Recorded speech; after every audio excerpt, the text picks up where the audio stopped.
नमस्कार, बेबस विपक्ष देख रहे हैं आप और मैं हूं आपके साथ शिवानी ऋतु। बिहार की राजनीति में इन दिनों बयानबाजी का तापमान लगातार बढ़ता जा रहा है।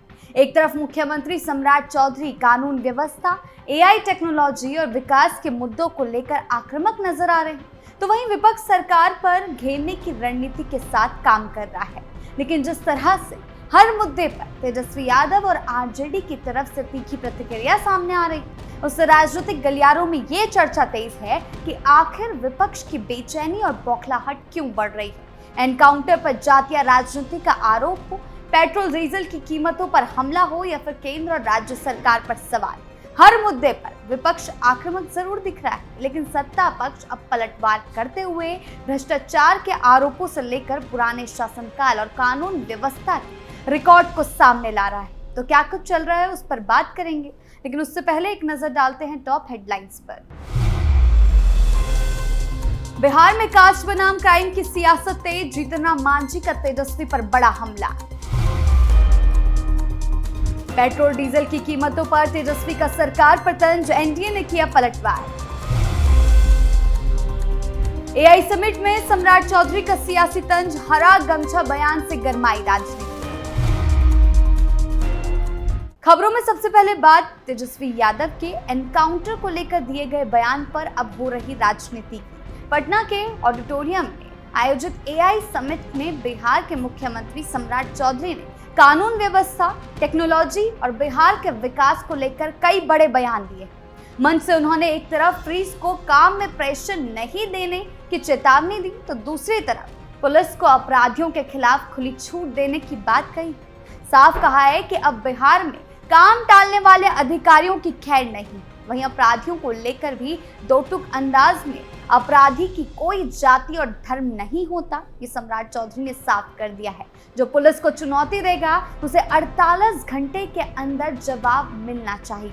बिहार में कास्ट पॉलिटिक्स का नया रूप सामने देखने को मिल रहा है। गठबंधन की सियासत और चुनावी राजनीति से होते हुए अब अपराध को लेकर कास्ट पॉलिटिक्स होने लगी है।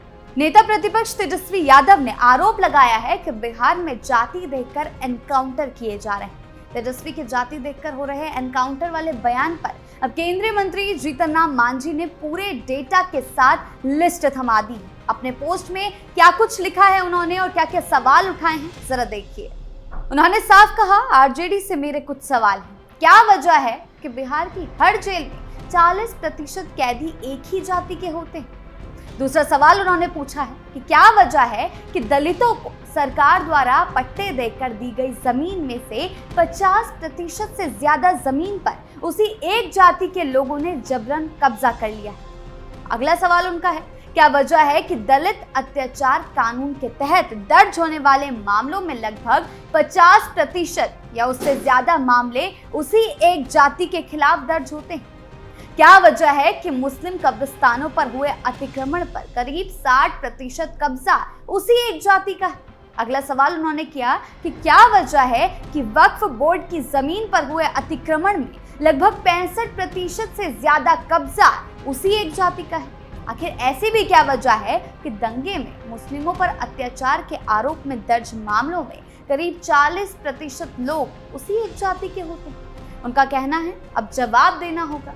अगर आप हम पर अत्याचार करते हैं तो वो आपका खेल है, लेकिन अगर हम जवाब देते हैं तो आप हमें बदचलन कहते हैं। दलित अब किसी से डरते नहीं, वो भी तीखा जवाब देंगे। जीतन राम मांझी के इन सवालों से बिहार की राजनीति पूरी तरह गर्मा चुकी है। अब देखने वाली बात ये होगी कि तेजस्वी इन सवालों का क्या जवाब देते हैं।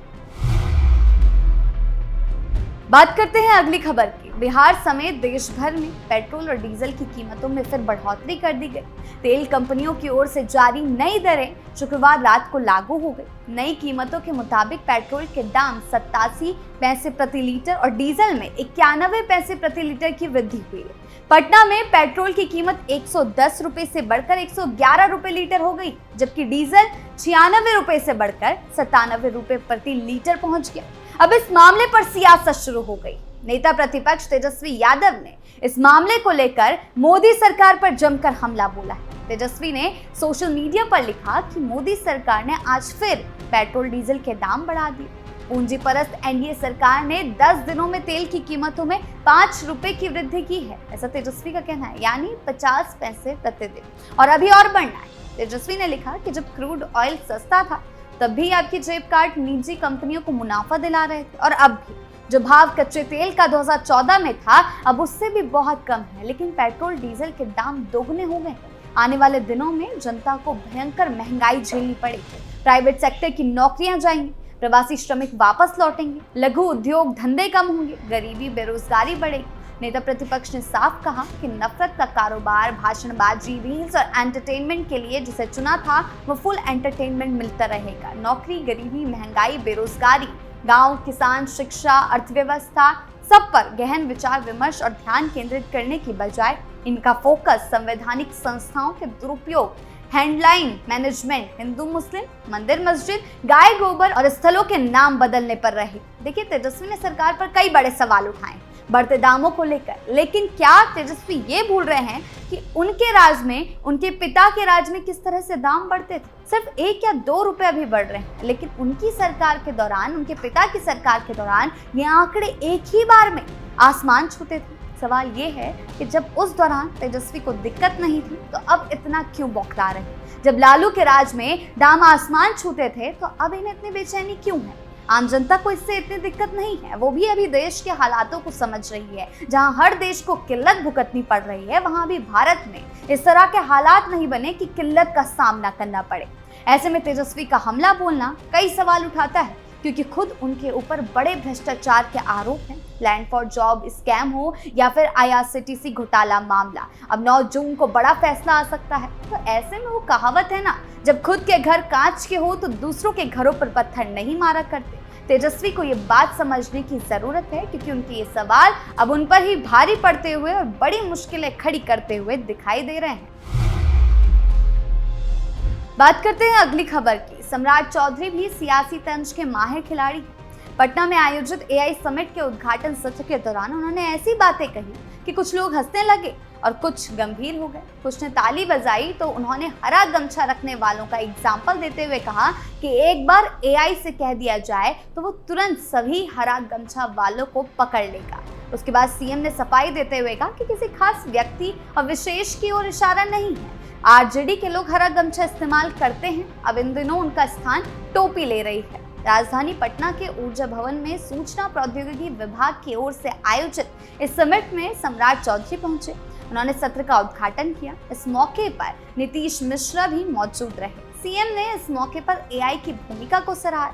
उनका कहना है कि पटना में करीब 4000 AI कैमरे लगे हुए हैं। अगर आप एक बार में AI से कह दिया जाए कि हरा गमछा वालों को खोजो तो क्या होगा, तुरंत वो एक्शन लेगा और हरा गमछा वालों को पकड़ लेगा। ये कहते हुए CM मुस्कुरा रहे थे। लोगों ने समझ लिया कि उनका इशारा किस तरफ है। इनडायरेक्टली वो तेजस्वी यादव यानी कि RJD की ओर इशारा कर रहे थे। सम्राट चौधरी ने हाल में बिहार में हो रहे एनकाउंटर और अपराधियों की जाति को लेकर बहुत कुछ कहा। उनका कहना है, हम पूछना चाहते हैं कि पुलिस अब अपराधियों की जाति पूछकर गोली मारेगा क्या ऐसा करना सही होगा? हमारी पुलिस को पूरी छूट है कि अपराधी को अपराधी की तरह ट्रीट किया जाए। अपराधी की कोई जाति नहीं है, कोई धर्म नहीं है, उसके साथ केवल अपराधियों जैसा व्यवहार होगा। अगर कोई आदमी बिहार की प्रशासनिक व्यवस्था से छेड़छाड़ करेगा, उसके लिए जाति और धर्म बाधा नहीं बनेगी। कानून का राज स्थापित है।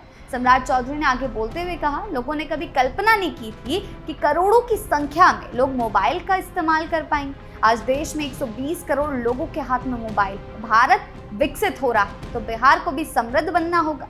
उनका कहना है, बिहार देश के विकास को दिशा दिखाता है। बिहार ज्ञान की भूमि रहा। बिहार में विश्व भर के लोग पढ़ने आते थे। उन्होंने कहा कि IT डिपार्टमेंट आगे ऐसे समिट का आयोजन करता रहेगा, जहां एक तरफ सम्राट देश के और बिहार के विकास की बात कर रहे हैं, वहीं उन्होंने तेजस्वी पर भी कई इनडायरेक्ट हमले बोले जो तेजस्वी की छवि पर बड़ा दाग छोड़ने का काम कर रहे हैं। क्योंकि जिस रणनीति के साथ तेजस्वी चल रहे हैं, चाहे वो अपराधियों के समर्थन में बयान देना हो या PM मोदी के खिलाफ बयान देना, अपनी इस रणनीति में वो खुद ही फंसते हुए दिखाई दे रहे हैं। तो इन कई मोर्चों पर विपक्ष अभी घिरा हुआ है। आपकी इस मामले में क्या राय है, हमें कमेंट सेक्शन में जरूर बताएं। धन्यवाद।